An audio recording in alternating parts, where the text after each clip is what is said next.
Hey guys, so I wanted to make a little project using Dollar Tree products. I haven't done a Dollar Tree product or like a DIY in a while, so I wanted to just get creative today. So what I got here is a poster board. I have some of these lavender flowers. I think I picked up 5 of these. Yep, I got a razor knife. I had that. I'm coming, buddy. I also got some poster paint, one of these little wreath, I guess little, what are these called? Just a little wooded blend wreath. And then I have some hot glue sticks. I got one of these little picture hanging kits.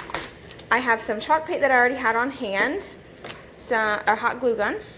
I got that from Walmart, by the way, for $5. And this thing has been through so much and it still works. So if you're looking for a really cheap hot glue gun, check out Walmart. I also grabbed this from Dollar Tree. It's just one of these stencil brushes. And I got a level as well, because what I plan on doing is making a faux wooden window. I'm going to try to like recreate this using this. So that way it'll work for anybody's budget. You don't have to go out and hang something super heavy. This is extremely heavy. You have to have a stud in order to hang that up, and there is glass in there as well. But I wanted to recreate one for people who live in like a mobile home and can't hang something like that up. Or if you live in an apartment and you can't put large holes in the wall, you can literally hang this up with a tack because it's going to be so light. So I'm going to go ahead and get into it. So let's get started. Alright, so my first step I'm going to do is I'm going to actually paint this with this chalk paint I have on hand just so it's darker. I like the look of the darker wood rather than the light in the background. Oh, I can't get that out. So that's what I'm gonna do.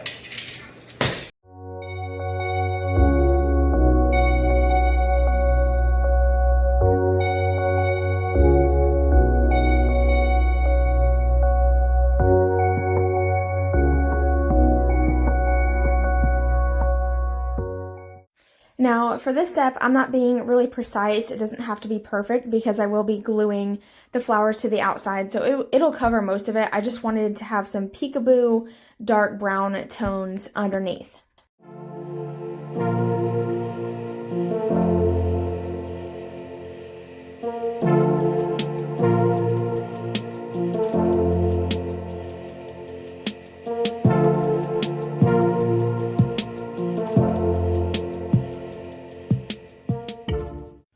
Alright, so now I'm going to go and cut all the wires of my flowers.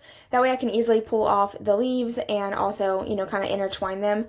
And now I'm going to start working on the wreath, and then I, of course, make a huge mess. I cannot do anything without making a mess. But I'm going to let my hot glue gun start heating up, and then I'm just going to start gluing these. And I like to keep the flowers in the same directions. I think that it just keeps the like the wreath in like a good, I don't know, it just kind of really helps keep it symmetrical and look really flawless, if that makes sense. So I just kind of go around in the same direction and fill in where it needs them. You don't have to be super precise, like I said, because the more flowers you add on, the better it looks. It's going to look a little crazy at first, so just keep going, don't give up. And then at some point, you'll notice I start pulling just the greenery off and only use the greenery and not use a ton of purple. I wanted to make sure that I used mostly the green.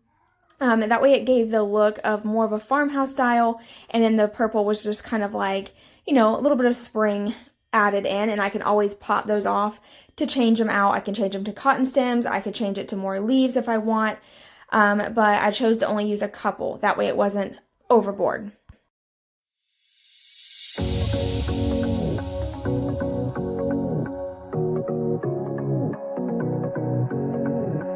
I can't tell what's wrong or right. Should I go without saying goodbye? All I know is I need to be somewhere else to set me free. I don't know what to do now. Need to figure it out, but I don't know how. I hope the wind will carry me and take me away to where I should be.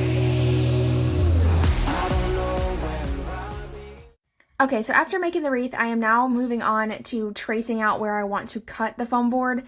This is totally optional. You can do this however you want. You can make the cathedral kind. You could do, you know, just one or like a 4-window pane. You don't have to do the 6 like I did.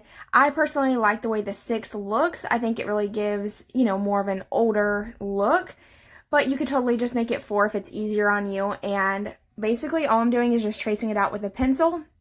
I go back over it and erase where the lines are, where they don't need to be. Like you'll see it right there on the right hand corner.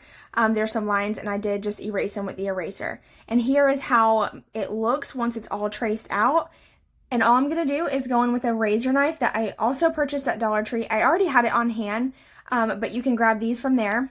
And I'm just going very slowly. And you want to go slow because the foam board will kind of, I don't know, it kind of like cracks because it's so like, it's a cheap foam board. It's from Dollar Tree. So just keep that in mind. You want to go very, very slow. And I actually had a board under this so I didn't scratch my floor. And you can just tell I'm moving very, very slow. In just a second, I'll speed it up. That way, you know, it goes by quicker. And that is basically it as far as like cutting out the board to making it look like a window. The hardest part is going to be the painting portion, which I will get to that in just a minute.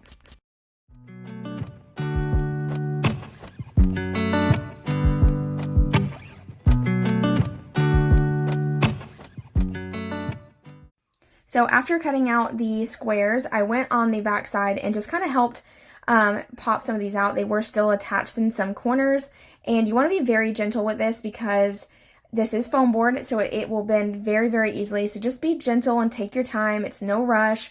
I chose to do this at nighttime when the kids were laying down. That way I could just really relax and, you know, just work on a project on my own. I love doing projects at night. They're very therapeutic to me. They help me sleep at night. There's something about doing a project. I just sleep so much better. I don't know why. But that is it. See, so now I have a little cutout frame. It looks good so far. And now I'm going to get to the painting portion. Now I could have used the chalk paint that I had on hand, but instead I decided to mix some colors together to create a brown. That way you could buy it all from Dollar Tree. If you don't have to go to Walmart to make this. And I just mixed the black, the yellow, and the red together until I got a dark brown. And that is the color that I painted all the edges with. So this step is totally optional. You don't have to do this. This was just something I thought would maybe give it some more dimension. And I tried to freehand it, but I realized that that was not going to work out. I ended up getting paint everywhere. So I decided to tape it off with masking tape. Like I said, you don't even have to paint the inside brown. You can just leave it white and just, you know, do the rustic look on the outside. I wanted to take the next step and paint the corners and all the insides. Like I said, it doesn't have to be done. Honestly, to be honest, I don't really think it made a huge difference on the way it looks, but it was an extra step I took. So that's what I'm working on right now.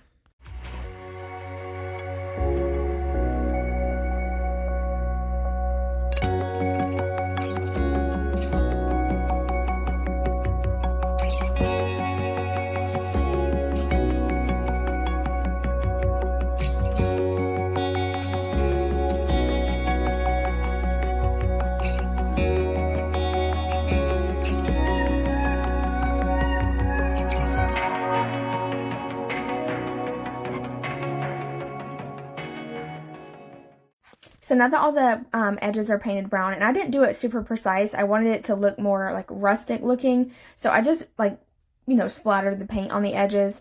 And now I'm just peeling off the masking tape to see how it looks. At this point, you could totally leave it how it is, leave it completely white with the brown on the inside, or you could have just left it completely white. I chose to take it to the next step and try to mimic like a rustic wood look. So I will be going in with paint and painting the outside.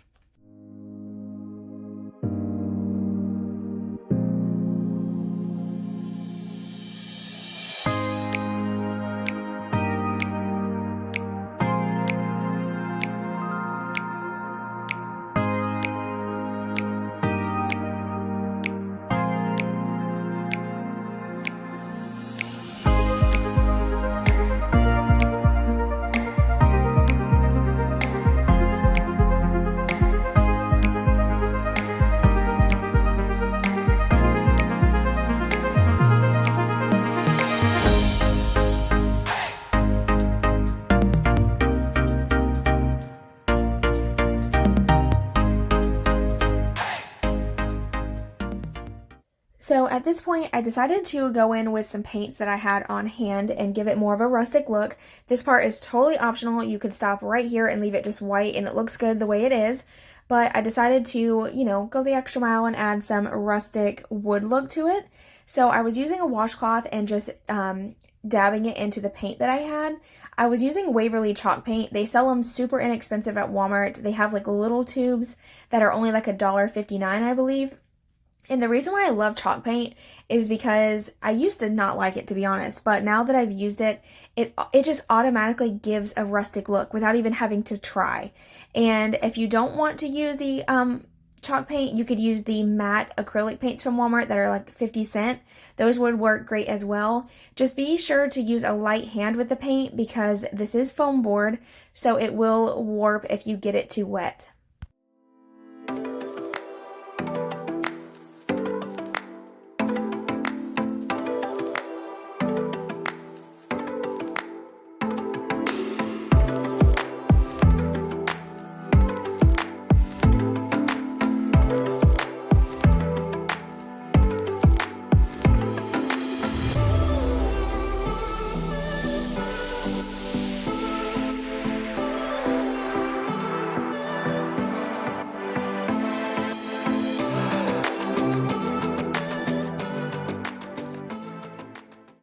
Alright, so I just took this mineral color chalk paint and just kind of like roughly rubbed it on with an old rag because I'm out of paintbrushes. And it's starting to look really rustic and more like wood, more like the look I was going for. So basically all I'm doing is just pouring it on and then just kind of like rubbing it in an up and down motion. And it looks really good so far.